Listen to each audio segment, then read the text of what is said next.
Olá, amigos! Todos estão me ouvindo? Todos estão me vendo bem? Sim. Som. Ok? Foi?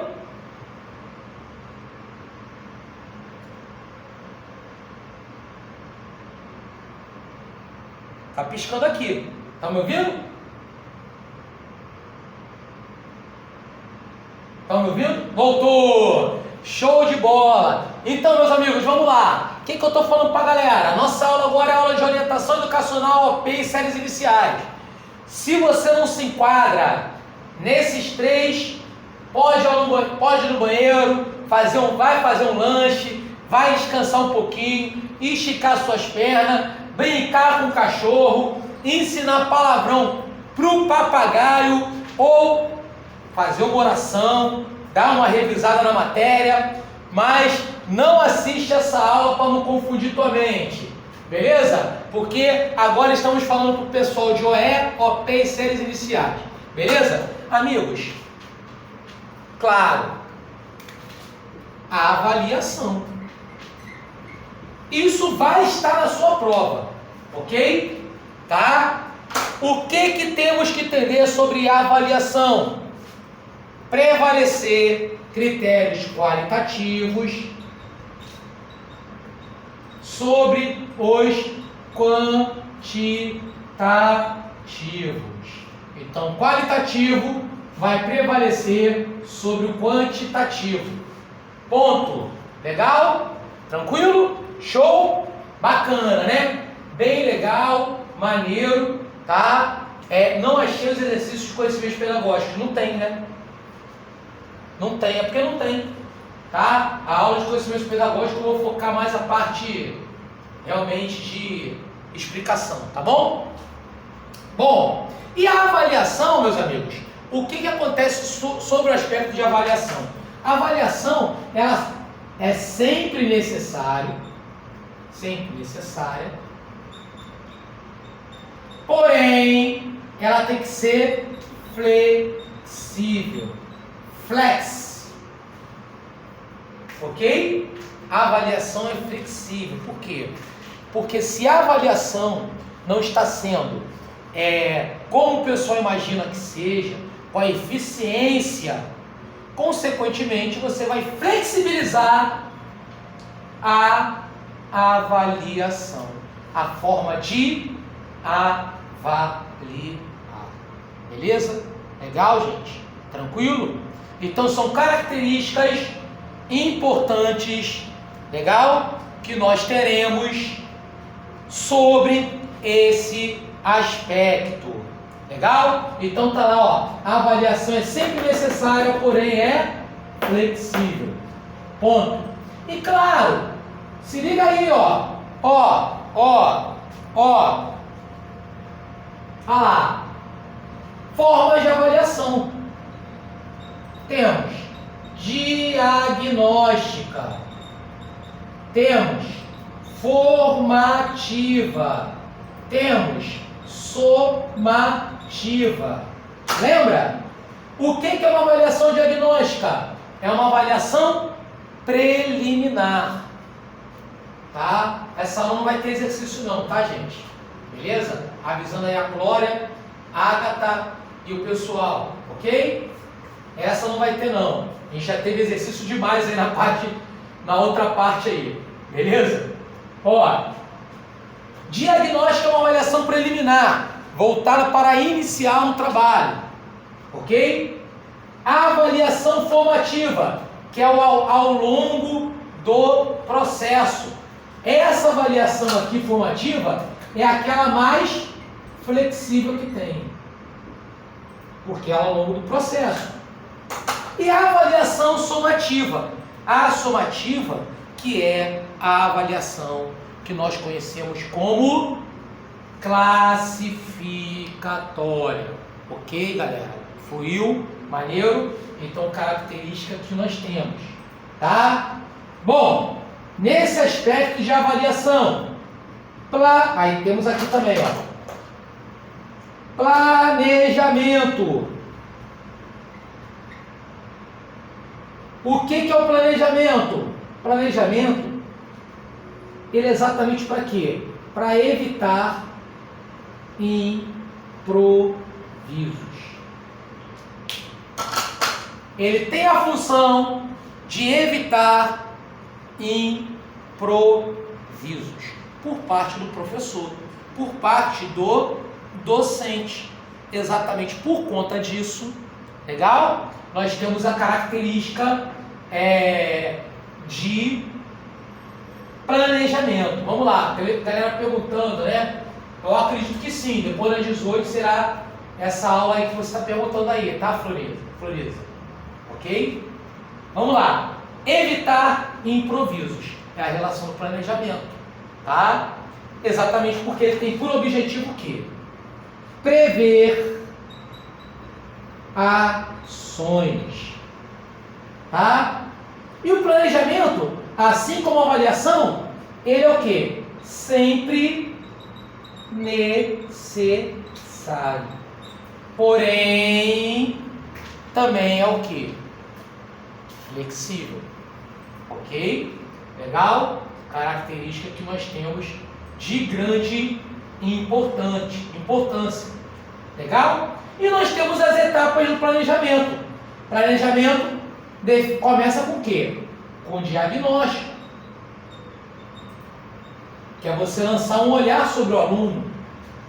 Beleza? E a partir dele, você tem o quê? A definição dos objetivos a serem alcançados. E a partir dela, você vai ter o quê? Dos objetivos. A seleção dos conteúdos trabalhados, né? As estratégias e os recursos, né? E a partir daí, você vai ter o quê? Estratégias e recursos. Você vai ter uma avaliação para saber se você alcançou os objetivos traçados, ok? Não alcançou? Então você vai ter uma coisa chamada replanejamento. Como assim um replanejamento? Mostrando a flexibilidade que um planejamento tem, ok? Legal? Característica muito importante.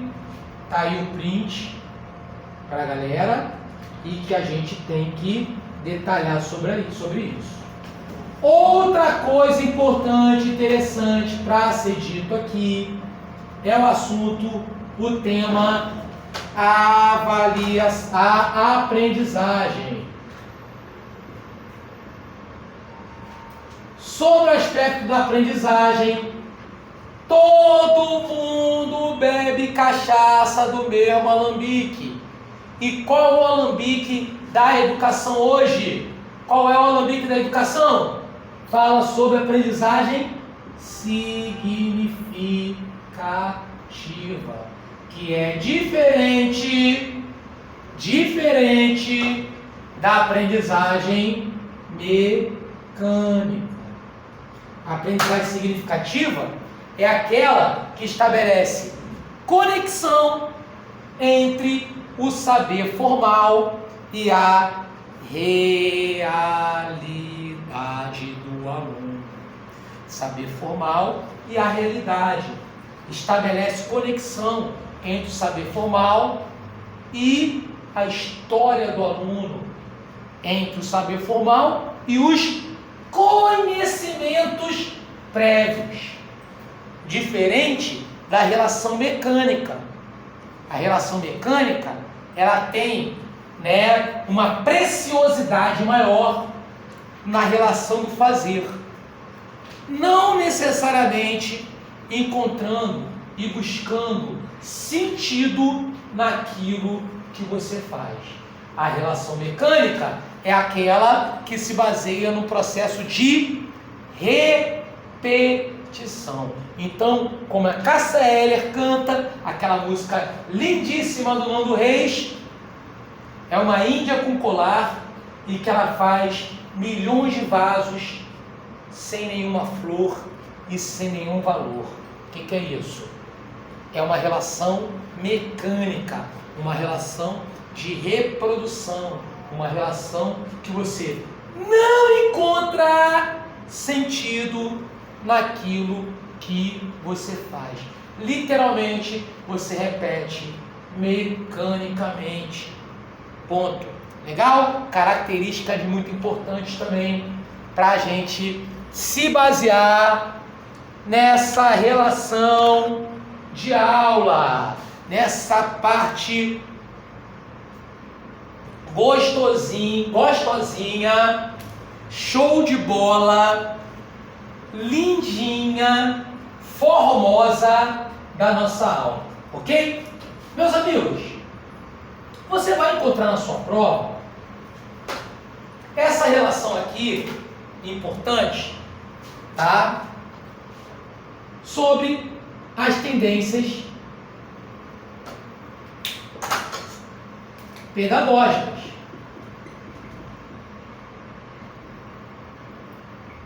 E claro, em relação às tendências pedagógicas, 2 pontos são fundamentais. Primeiro, são as tendências liberais. E outro, são as tendências progressistas. As tendências liberais é a tradicional, renovadora, não diretiva, renovadora, progressivista e a tecnicista. Já as progressistas se dividem em libertadora,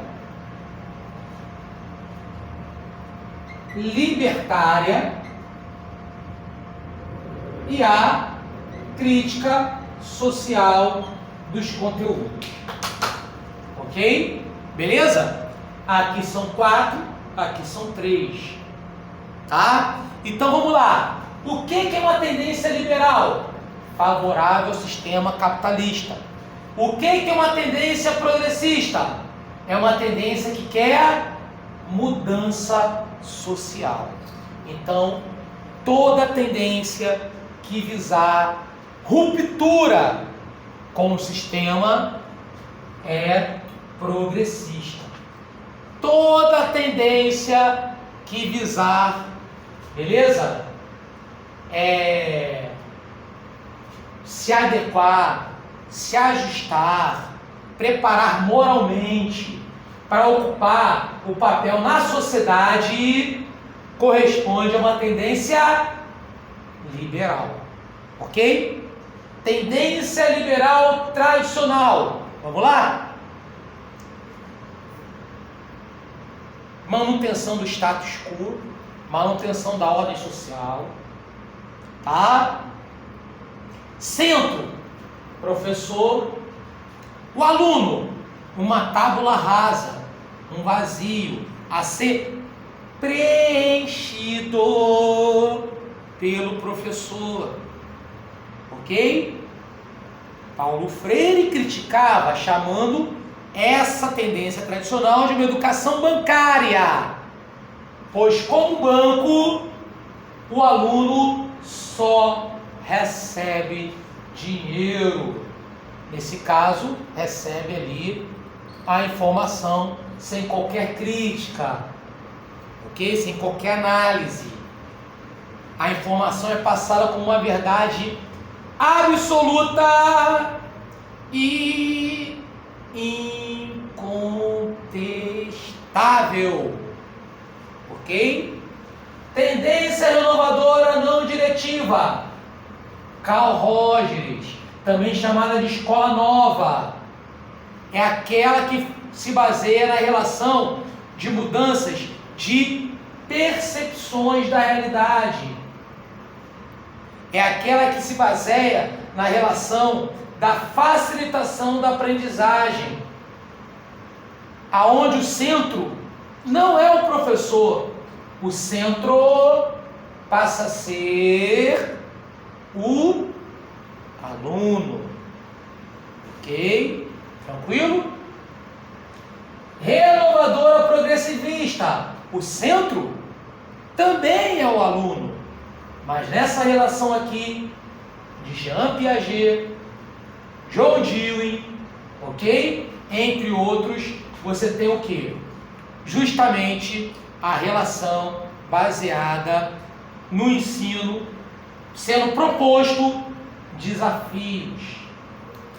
Ou seja, é uma relação de aprendizagem baseada na pesquisa. Ok? Tendência liberal tecnicista. A fábrica. Aquela Jane Ford. Aquela na qual você vai ver baseada na relação do quê? Do fazer. Comportamentalista. Ponto. Relação do fazer. Relação justamente de conteúdos procedimentais, que é a questão do foco dessa tendência liberal tecnicista. Ok? Tempos modernos, Charles Chaplin representou muito isso. Rebobina aí nas aulas anteriores, legal? Que você vai ver lá eu explicando detalhadamente sobre tudo isso, né? Quem teve esse pacote aí, legal? Tendências progressistas, todas querem mudança social. E a libertadora de Paulo Freire? Essa primeira aqui, libertadora. A tendência libertadora é aquela que vai se basear no quê?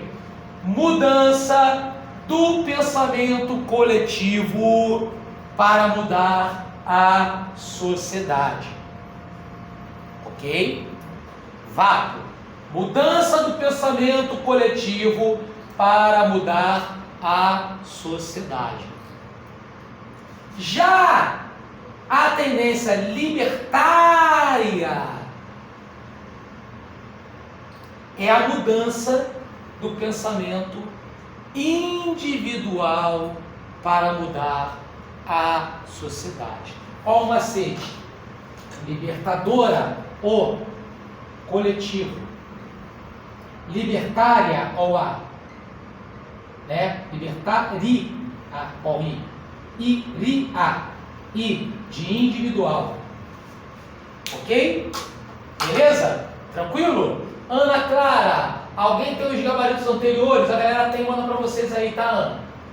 Legal. Vamos lá. Libertária, mudança do pensamento individual para mudar a sociedade. Show. Show de bola. Ok? Tá? Frenet. Autogestionário, isso que é libertário. Libertário é autogestionário, ou seja, os conteúdos são colocados, mas não são exigidos. Ok? Beleza? Ponto importante para a galera. Crítica social dos conteúdos. Saviani, Lucchesi, Vygotsky. O que é a crítica social dos conteúdos? É aquela que se baseia na relação da aprendizagem significativa. Ou seja, toda aquela que vai visar conexão entre o saber formal e a realidade do aluno, ok? Característica muito importante que nós temos em relação a essa tendência pedagógica. Característica muito importante, maneiro, delicinha, gostosinho, e vamos que vamos, com força total aí, fazendo aquele print de tudo para nossa prova, né, cara? É aquilo ali, para arrebentar na prova e a galera passar bonito. Quer ver outra coisa? Projeto Político Pedagógico, PPP. O que é o Projeto Político Pedagógico? É um documento norteador das ações da escola. E ele vai nascer dentro de um processo de gestão democrática, que é uma gestão participativa. Essa olha para o ELP, sim, ELP e séries iniciais. Ok? Beleza? ELP e séries iniciais.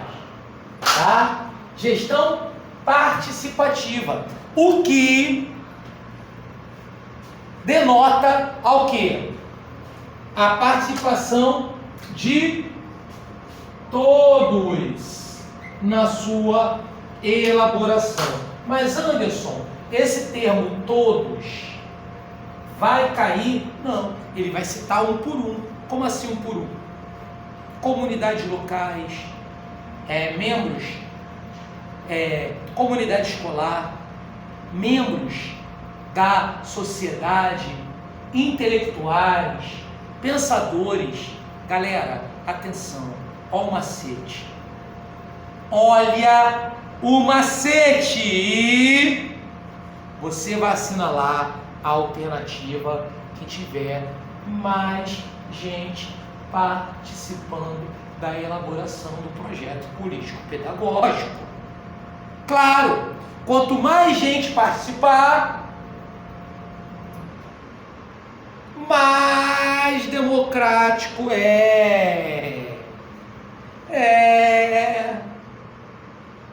correr para o abraço, pô. Beleza? Tranquilo? Característica que você tem.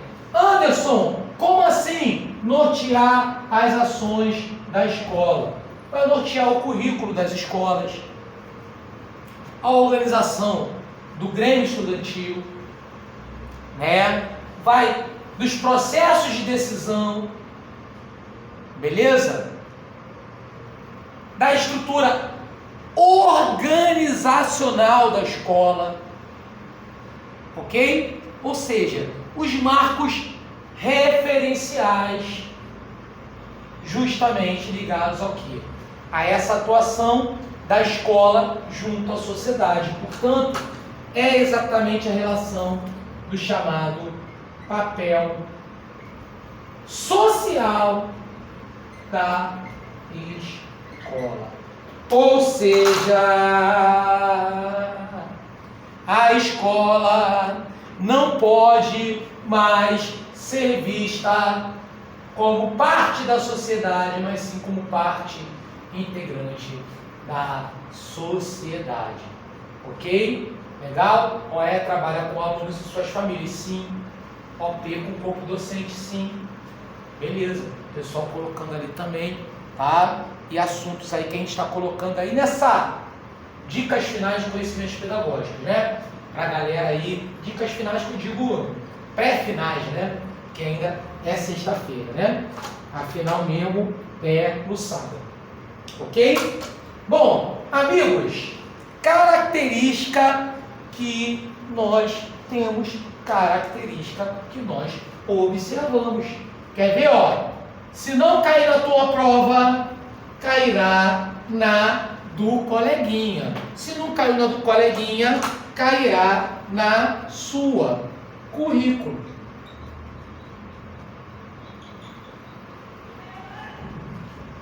Tá? Tipos de currículo. Não crítico. Crítico. Pós-crítico. O que é o currículo não crítico? Né? O currículo não crítico, vamos lá, o professor fala dos marcos referenciais. Então, tende a cair menos em prova, tá? Cai realmente mais para pedagogo. Então, portanto, a gente não vai muito focar nessa questão aí em relação aos marcos referenciais. Mas no final da aula eu dou uma dica aí para a galera sobre isso, legal? Tá bom? Show de bola, eu falo sim, tá? Um pouco aí para a galera aí, para agradar gregos e troianos, tá? Só para a galera ali não se confundir muito e se embananar, legal? Vamos lá. Enfim, o que seria o currículo não crítico?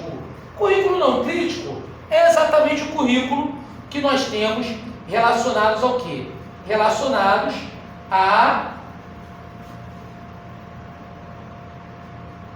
o aspecto tradicional. Há o aspecto aceita que dói menos. Como assim o aspecto aceita que dói menos? É aquele em que o aluno é visto como uma tábula rasa. É aquele que se baseia na preparação moral do aluno para ocupar o seu papel na sociedade. Ponto. Beleza? Então, tudo isso corresponde ao que nós chamamos em relação ao currículo não crítico. O currículo crítico já corresponde ao quê? Exatamente a questão relacionada à mudança social. É o currículo que nós chamamos de freiriano, porque se baseou muito nas ideias de Paulo Freire. É o currículo que nós temos o quê? A mudança, a escola sendo vista como elemento de mudança da sociedade, mudança social, e não meramente numa situação de reprodução. Ok? Beleza? Característica que nós aqui pontuamos e observamos. Beleza? Legal? Ponto muito importante que vale a pena a gente aqui colocar. Beleza? Outra situação que nós temos aqui. O currículo pós-crítico, que é o currículo das minorias, ou seja, todos aqueles que tiveram a parte da educação, beleza? São colocados aí em relação a esse currículo. Então estamos falando de quê? As chamadas vozes aos silenciados. Como assim voz aos silenciados? Dá voz a todos aqueles que perderam a sua voz, calados pela intransigência da educação. Estamos falando de quê? Gênero, estamos falando de meio ambiente, beleza? Característica que nós temos de grande importância.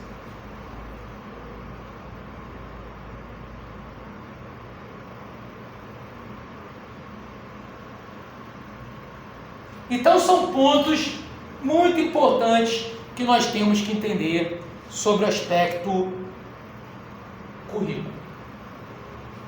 Beleza? Tranquilo? Maneiro? Show de bola, né? Maneiro, bacana. Tá? Temos os tipos de currículo.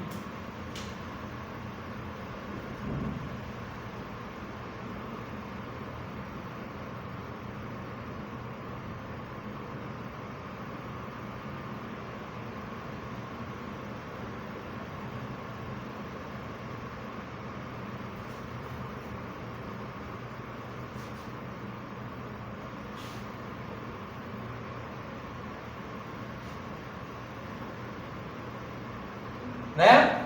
Temos aqui também os tipos de currículo. Currículo, né?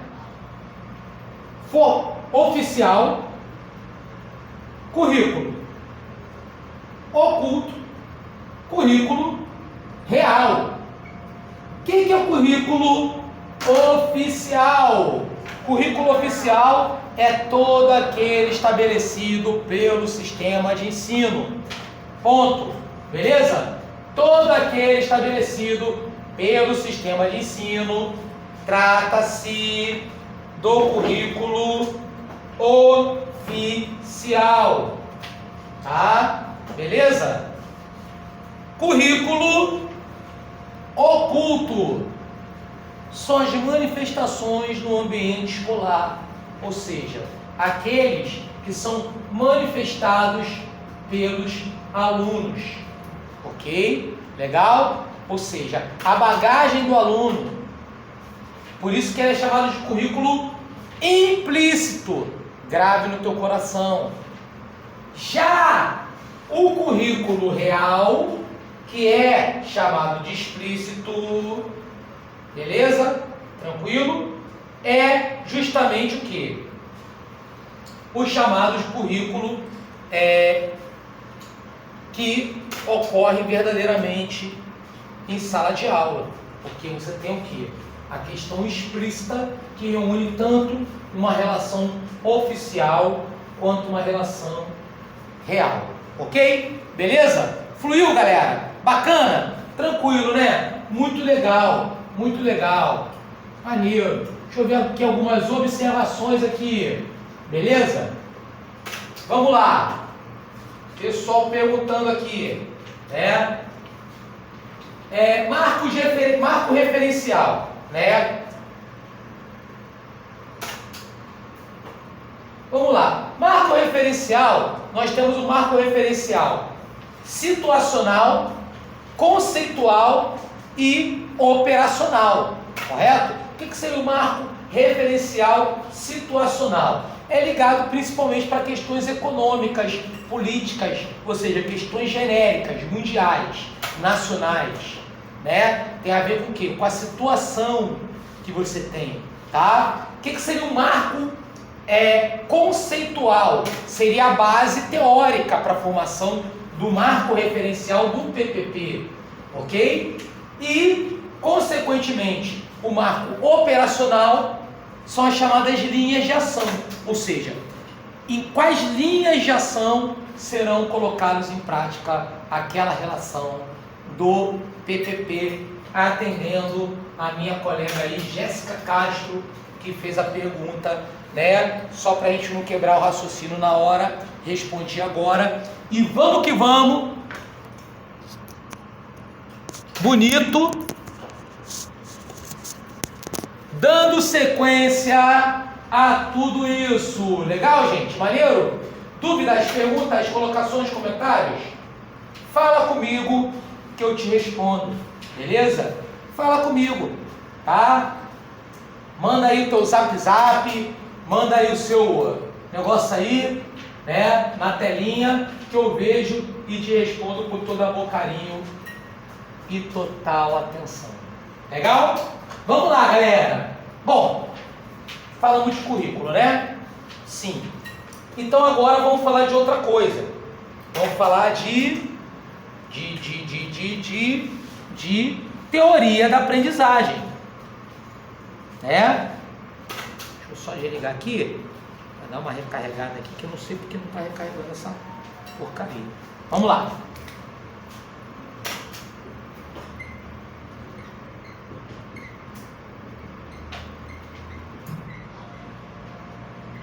Meus amigos, teorias da aprendizagem. Bom, primeira teoria que eu quero falar para vocês é a teoria do inatismo. Platão, Alfred Binet. O que é a teoria do inatismo? O indivíduo já nasce pronto. Ou seja, considera-se que fatores pós o nascimento da pessoa pouco influenciam na aprendizagem do aluno. Ou seja, na verdade, o que você tem? Você tem, isso aqui é tudo papel molhado. Você tem a hereditariedade, você tem a questão genética, que o aspecto que ganha força na aprendizagem ali. Outra coisa, entendemos que o indivíduo já nasce pronto. Entendemos que a inteligência pode ser o quê? Quantificada. Por isso que o inato tem tudo a ver com a questão do teste de QI, coeficiente de inteligência. Beleza? Diferente do comportamentalismo, que é o behaviorismo, que é o do Walter Skinner, que é o condicionamento, que nada mais é do que resposta a estímulos que são provocados. Beleza? Vai ter aulão presencial amanhã? Acho que não. Vai? Vai. A Josi vai responder para você, beleza? Ó, comportamentalismo, né? Estimular experiências feitas em animais, animais de circo, cães, pombo-correio, beleza? Muito ligado a isso aí. Então, característica 1, pimba, que você vai ter aí na relação do comportamentalismo, tá? Outra, humanismo. Carl Rogers, entender que o aluno, entender que aquele ser do aprendizado, ele é um ser pleno. Então a relação da merenda escolar, por exemplo, a relação da saúde, na educação, nasce dentro de uma proposta humanista, né? Que é o desenvolvimento pleno, ok? Então são características importantes que você observa, beleza? Outra coisa muito importante além do humanismo, que nós temos a relação do interacionismo. Interacionismo, todos aqueles que acreditam na influência do meio. Beleza? Aí vem dois caras que vão estar na tua prova, que é o Piaget e o Vygotsky. Beleza? Meus amigos, Piaget, Vygotsky, ambos acreditam no meio, beleza? Para o desenvolvimento da aprendizagem. Meio para Piaget é o meio biológico. Meio para Vygotsky é o meio social. Professor Anderson Dionísio, sim, delicinha. Por isso que Piaget a gente fala que é o meio de dentro para fora. Por isso que para Vygotsky é o meio de fora para dentro. Correto, perfeito. Para Vygotsky é o meio social, é o meio de fora para dentro. Autores do inatismo, pô, bota aí Platão, tá, Jéssica? Platão. Binet, que é o do teste do QI. Pô, mas isso aí eu acho que não cai não, mano. Perguntar o nome do autor da parada do bagulho lá, acho que não cai não. Entendeu? Tá? Mas eu tô te falando só para não ficar sem resposta. Tá? Pra galera não ficar sem resposta, eu dou a resposta, mas não, né? Claro que eu tenho que direcionar as coisas que mais caem, beleza?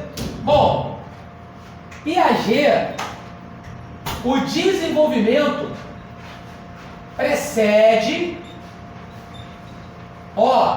a aprendizagem. Vygotsky não. Vygotsky, desenvolvimento e aprendizagem caminham juntos. São indissociáveis. Estão ali juntinhos. Por isso, meus amigos, por isso, look me please. Por isso que a teoria de Vygotsky não vai ter etapa. A teoria de Vygotsky não tem estágio. Por isso que não tem idade na teoria de Vygotsky. Você vai ler e você não vai ver negócio de idade. A Piaget e Piaget. Piaget tem. Piaget tem estágio no desenvolvimento cognitivo. Não é? Por quê? Porque Piaget, ele vai falar exatamente do quê? Estágio de desenvolvimento cognitivo. Sensório motor, né? Pré-operatório, operatório concreto, operatório formal. O que é isso? Sensório motor. Até 2 ou 3 anos de idade. Pré-operatório, dos 2 aos 7 anos de idade. Operatório concreto, dos 7 aos 11. Operatório formal, a partir dos 11 anos. Pô, quem tem filho nessa idade sabe das características. Quem não tem filho, pô, se baseia no quê? Nos sobrinhos, na molecada que está vendo. Até porque, como nós sabemos, Piaget, ele formulou essa teoria fazendo filho.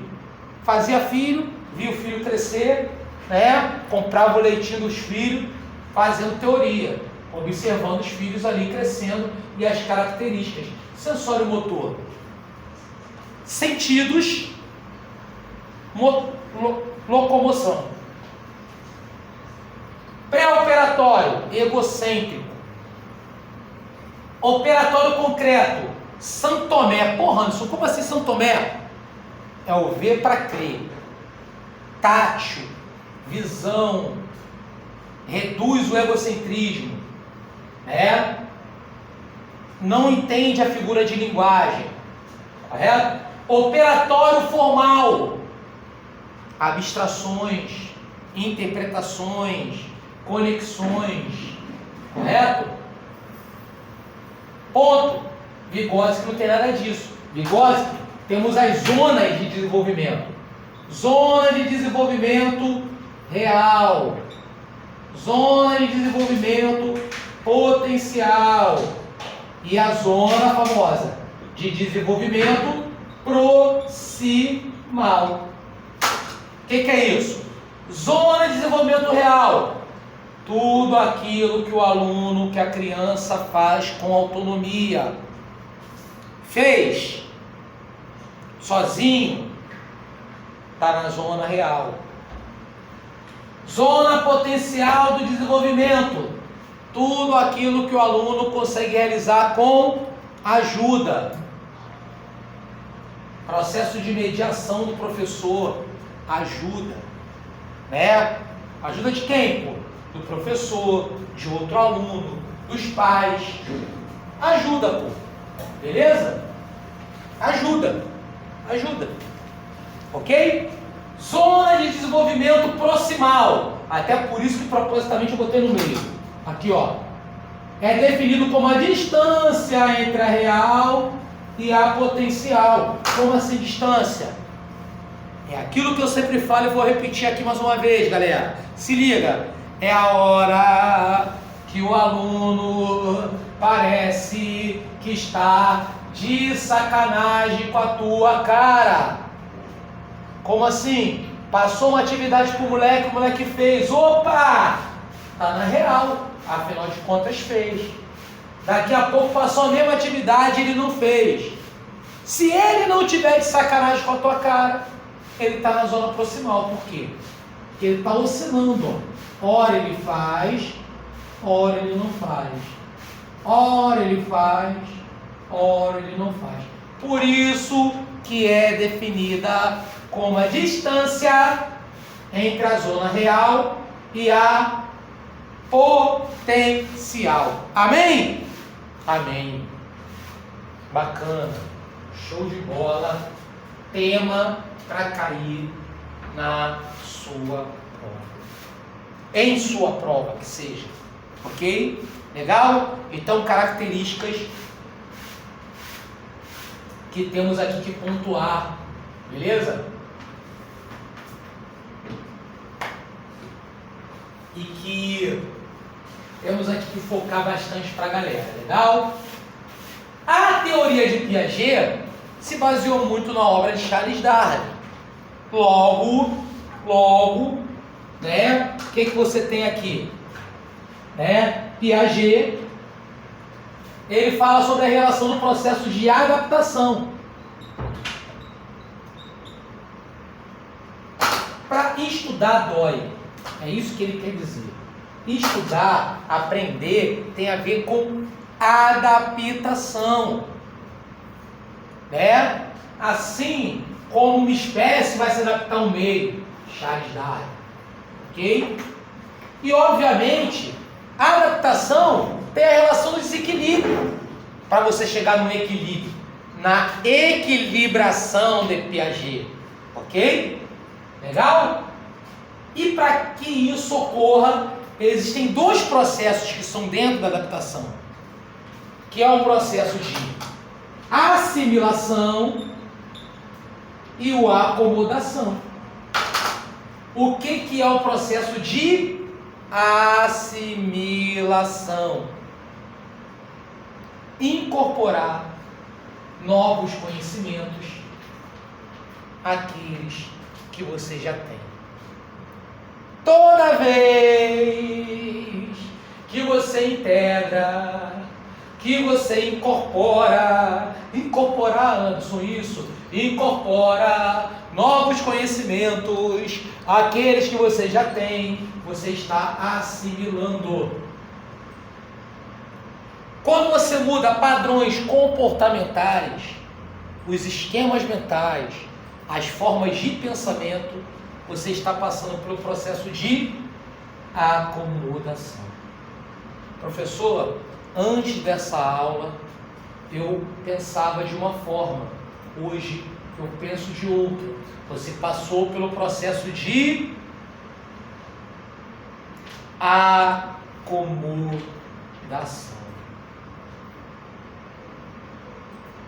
Dúvidas, perguntas, colocações? Legal, né, gente? Bacana. Tudo isso são situações que a gente falou aí ao longo dessa jornada, galera.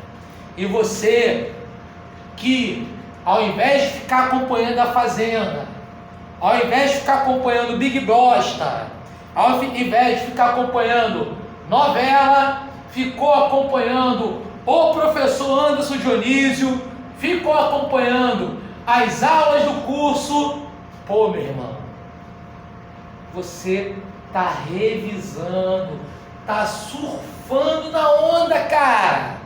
Olha que maneiro, tá com a tua prancha. Pô, mas é aquela prancha parece um navio, aquela longboard, aquela prancha grande pra caceta. E tá só descendo na onda, meu irmão. Não é? Quer dizer, a galera que, pô, por um motivo ou outro não pôde surfar, tá com aquela pranchinha pequenininha, para aquelas ondas grandona, meu irmão, o negócio agora é correr atrás do prejuízo.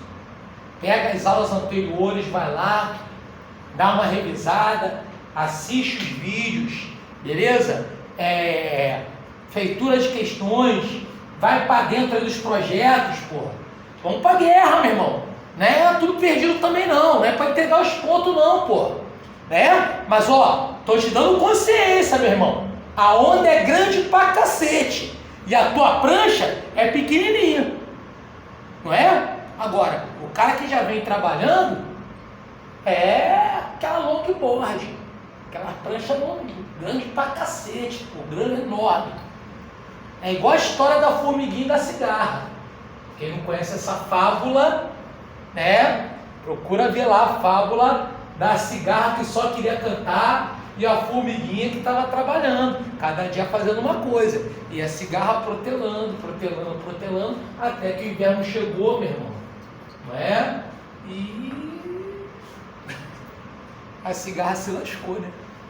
Quer dizer, só não se lascou mais porque a história é infantil e as formiguinhas vão acolher a cigarra. Porque senão as crianças na minha época iam virar tudo serial killer porque a cigarra ia morrer. Mas, na verdade, no mundo real, gente, a cigarra se lasca mesmo. Porque ninguém vai acolher não.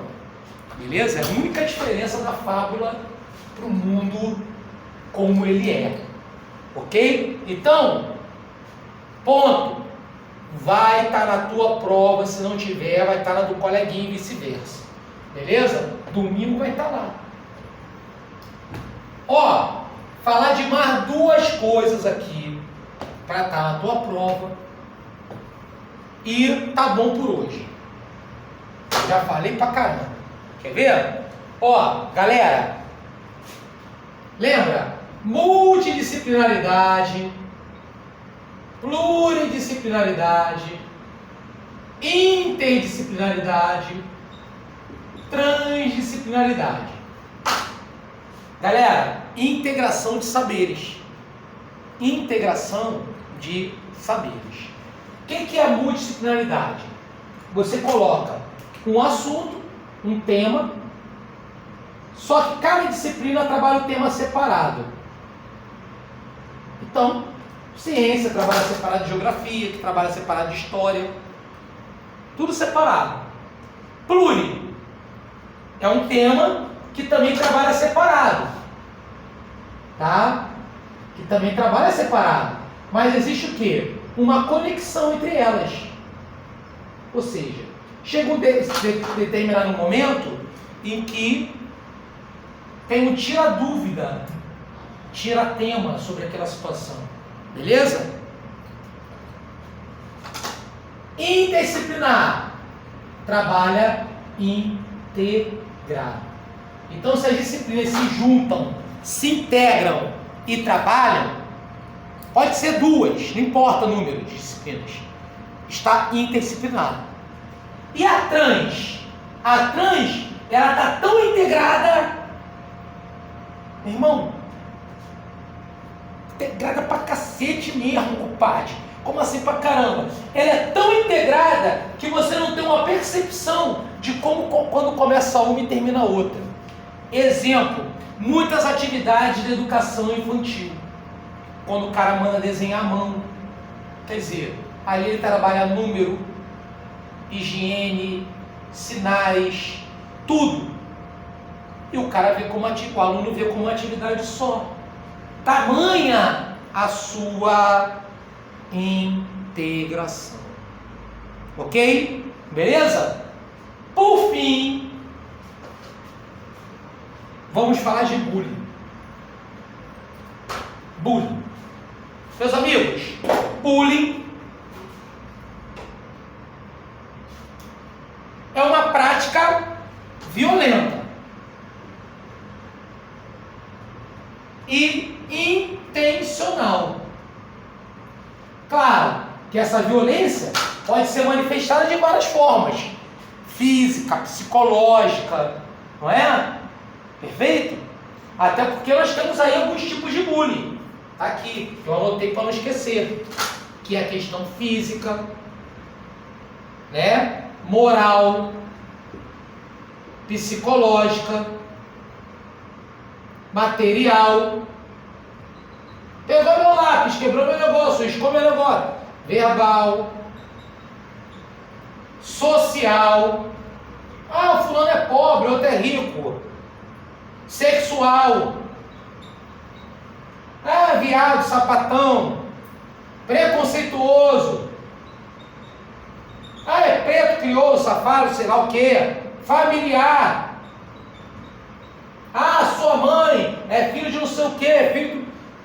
E, né, a cyberbullying, que é na rede social, que, meu Deus do céu, a gente vê muito. Então, repara, Anderson, qual é a diferença da brincadeira para o bullying? Galera, é o que eu falei, já quer assistir minhas aulas aí? Rebobina aí, eu sou antigo, eu falo rebobina a fita, né? Não, mas vai lá nos vídeos anteriores, você vai ver que tem uma aula especial que eu falo sobre isso, tá? Até de uma palestra que eu dei sobre isso, numa escola que eu assinava, que era o Tamandaré, lá de Rio das Ostras, né? Que eu assinava pela escola lá, como pedagogo. E o que acontece, galera? Olha o que eu falo pra galera.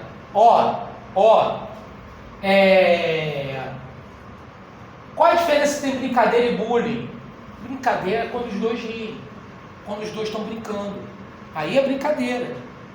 Agora, a partir do momento que não é legal para um, só é legal para um, não é legal para o outro, é bullying. Não importa. Ninguém brinca sozinho, porra. Ah, eu tô brincando. O outro tá brincando, tá achando legal? Tá maneiro? Ah, não. Então é bullying. Ponto. Legal? Acabou. Tá? Físico. Agressões físicas, moral, xingamentos, psicológico. Tu exclui o cara. tá? Bullying material, depreda alguma coisa que pertence ao cara, a um patrimônio dele, seja um estojo, é um tal de sumir lápis, de sumir, porra, não é? Rede pública, né? Pegou minha caneta, pegou meu negócio, porra, meu irmão. Verbal, que é, né, xingamentos. Social, que é a questão realmente ligada à questão econômica, social, estrutura social de cada um, não é? Sexual, que é a questão da sexualidade de cada um, que é uma coisa do indivíduo. Pô, preconceito, seja ele de raça, principalmente, né? Que é muito manifestado. Familiar, poxa, a gente sabe que a gente tem estruturas familiares cada vez mais diversificadas, tem que haver um respeito quanto a isso.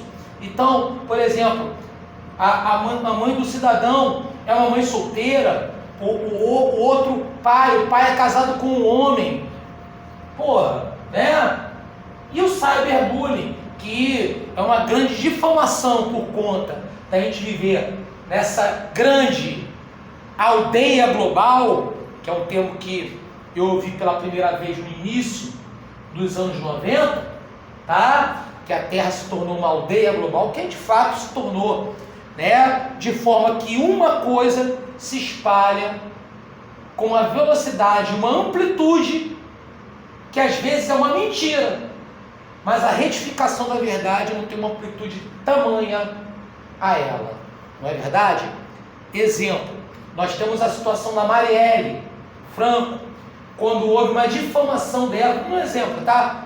Sobre questões ligadas à aldeia global, né? Que ela era uma mulher do traficante, foi uma mentira, uma fake news. A retificação, né, em relação a isso, houve, mas muitos não foram atingidos, e tanto que tem gente que até hoje acredita que ela era mulher de traficante lá do Jacarezinho, etc, etc. Não é? Para justificar o injustificável, né? Que foi o homicídio qualificado, com participação de agentes públicos da Polícia Militar, não é? Enfim, e que muita gente ainda acha ruim, né? Tem gente que quebra a placa, que difama, sei lá o que. Enfim, então a gente está vivendo realmente, como uma aluna minha falou do magistério, num delírio coletivo. Legal? Então são situações que realmente nós temos que mudar um pouco, né? E seguir em frente. Beleza? Galera, questão que vai cair na tua prova. Bullying. Grave no seu coração. Legal? No mais, meus amigos, foi um grande prazer, uma grande honra estar aqui com vocês. Tá? Espero vê-los ainda nessa reta final. Façam uma excelente prova, que Papai do Céu, o grande Criador lá, né? Cada um com a sua religião, enfim, é lá é cidade do estado, né? Permita que você tenha seu sucesso realizado e que você pegue a sua matrícula, pegue outra matrícula, melhor ainda, tá? E tenha os seus sonhos realizados, porque professor, meu amigo, a gente merece, porque professor no Brasil é guerreiro, é de guerra, beleza? Então um beijo do professor Anderson para você, ó, no seu coração. Tchau, tchau e sucesso. Tchau, tchau, galera.